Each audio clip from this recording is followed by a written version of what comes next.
Saat Indonesia darurat agraria. Pak Prabowo, tolong kami, Bapak.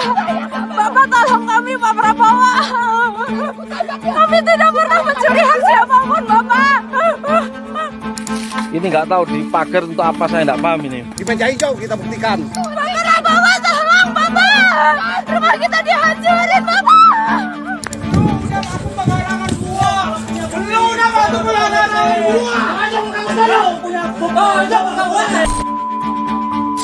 Ada 48.000 kasus mafia tanah yang tercatat di Indonesia.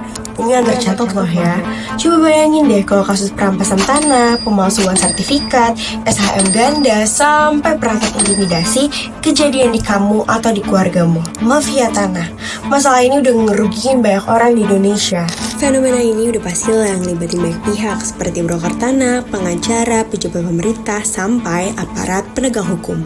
Praktek ini kian subur di Indonesia, ya karena mafia tanah beroperasi dengan memanfaatkan kelemahan dari sistem hukum dan administrasi pertanahan.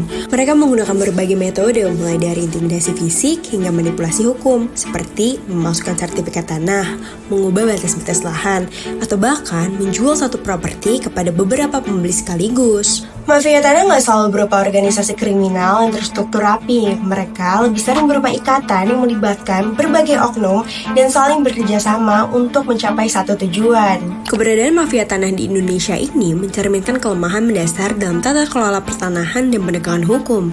Kolusi antara aktor negara dan swasta membuat jaringan ini sulit diberantas. Ini bukan masalah kriminal biasa, melainkan tantangan struktural yang membutuhkan reformasi menyeluruh dalam sistem administrasi pertanahan, transparansi pengelolaan data, dan penegakan hukum yang tegas dan adil. Ya kalau nggak ada langkah-langkah tegas yang komprehensif dan berkelanjutan, mafia tanah bakal terus ngerugiin masyarakat.